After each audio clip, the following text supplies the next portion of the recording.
How you doing? Good, how are you? Good, thanks. What excites you most about week one? I tell you, just getting back to football, I think for all of us involved, this is a very, very special time of year. Just getting it together. We all love ball as much as we do. Finally, the season is here. We're really, really excited about it. What about the running backs? I'm trying to stop them. Any signs of Yeah, they're pretty good. I mean, anytime you look at backs, you want to see how fast they are, and you guys are really fast. So they have that special, unique ability about them, and we have to. It'd be a challenge for us to really hold them tight. Could you see a scenario where you're playing like Ugo and Marquise or Nickel like interchangeably in the same game? Well, it's hard to say right now. I think that's yet to be determined. The guys are still working out here pretty good, but those are two very good football players, and either one is on the field at any time, we'll be all right. Sydney Jones. I'm sorry, John. I was going to say, how excited do you see Darrell Taylor out there in his first regular season action and getting some playing time? Oh, he's come through so much. I think we've all watched him, his journey, and fighting through his injuries and the rehab and things like that, and the fact that he's been able to come out here every single day and be consistent and continue to develop. We're all excited to watch him go out and become the player we expect him to be. What kind of player is that? Well, we have to wait and see. I think that everybody has expectation, and I think that it comes down to the player himself to really put it all together on the field. And we have our expectations as well as he of himself. Did you see a more consistent Trey Flowers this summer? Yes, I think that all of us, we've had a lot of time with Trey, and we've watched him grow up and develop in front of our eyes. And I think this particular summer, he's really tried to master his craft. He's been really physical. He's been really focused on his game, and we expect that to turn into high-level performance. You've had a lot of turnover at quarterback. Has that been a challenge at all, kind of fitting in everybody and figuring out where everybody's going to go? I mean, just with all the turnover of bodies and stuff like that? No, the guys have been playing, pretty solid. I think the guys that have been stepping in and our competition have been really good. And we had a new fluxing of new guys as of late. But during the camp, it was pretty solid. Guys that were playing and competing. And now that we're getting closer to the season, we're kind of honing in on the guys that we're feeling pretty good about. What's Sidney Jones showing you? The short time he's been here. It's been a short time. At this point, you pretty much want to get him out on the grass, run around a little bit, just kind of see the rawness of him, the running and hitting and being able to listen and be coachable. But so far, so good. Have you seen any evidence he's quickly adaptable to this style and how you want to play corner? Well, it's hard to say right now. Again, it's been such a short time, but we're glad he's here. We've seen the young receivers the Colts have with no T.Y. Hilton out there. They're pretty good. I mean, you got to give them a lot of credit for what they've been able to accomplish. Really solid, good catchers, smart. They do a great job of getting explosive plays, catching the ball, and running after catch. So again, it's going to be a challenge for us to keep them contained. No matter how Brooks and Taylor do, what are you missing without KJ right out there? Well, KJ is someone that you can't ever replace. KJ's been here for a long time, and he's been one of the best to have ever done it. At the same time, now it's Brooks, it's Darrell's turn, and so now it's important for them to step up and be the best that they can be.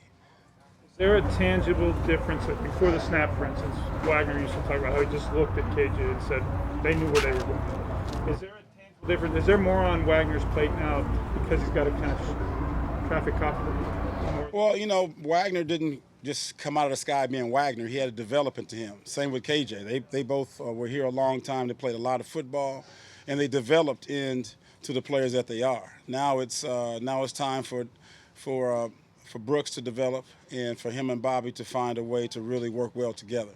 And the experience that Bobby's has, he should be able to work with Brooks pretty well. So far they've been really, really good together. And Brooks developing, what have you seen out of him from who he was as a rookie to what he's done so far? Well, he's been more consistent. He's pretty sure of himself. His confidence has really risen, and he really understands where he fits in the defense. He's a guy that's very aggressive and likes to use his speed. So at the same time, he's finding different ways and places he can shoot gaps, cover people, blitz. He's becoming a well-rounded player at this point. Has DJ Reed made a pretty seamless transition back to the other side corner now, or? Absolutely. He's DJ is a really good athlete and really good football players. You put him anywhere on the field, they're going to make plays and do really well. And he's one of those guys. Having a hard time keeping track of what number he's wearing every week? I know it. He said he went back to 2. He said it was his college number, but he feels good about it. And we all know that it's the player that makes the number. Confusing at all? I mean, like Benson's wearing 10 now. I mean, guys wearing numbers at positions. The name on the back is the same. Benson, it says DJ Reed, so we know who they are. We don't really get into the numbers too much. We know that the names and the guys are still the same.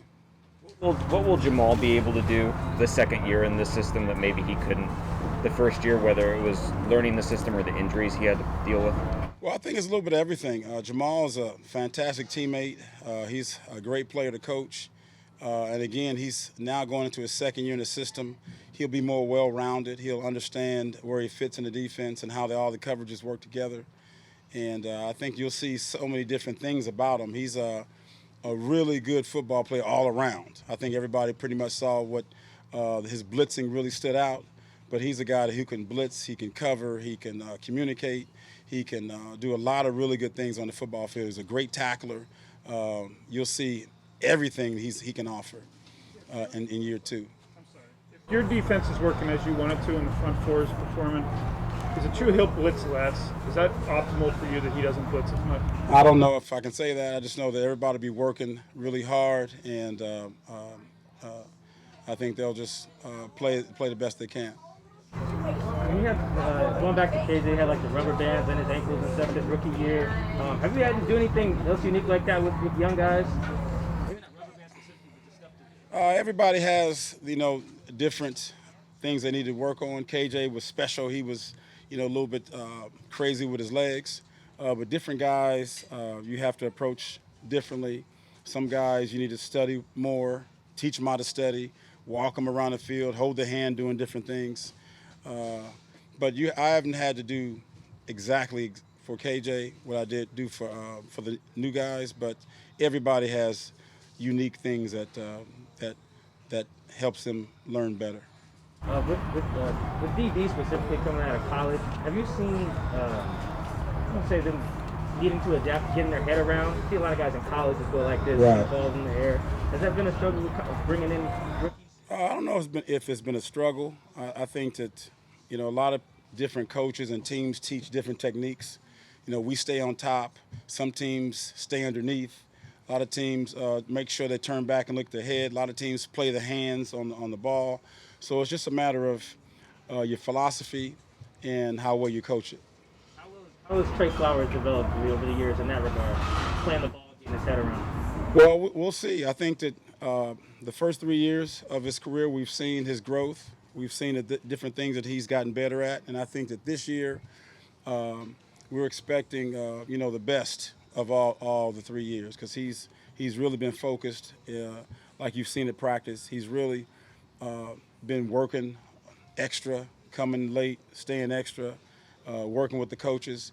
He really cares. I mean, a guy like that, you can't help to want the best for, because he's really working his tail off. Do you kind of feel like he's in a different place mentally this year? It looks that way. Let's hope that the actions speak louder than words on on game day. Anything else, guys? Thank you. Thank you. Again.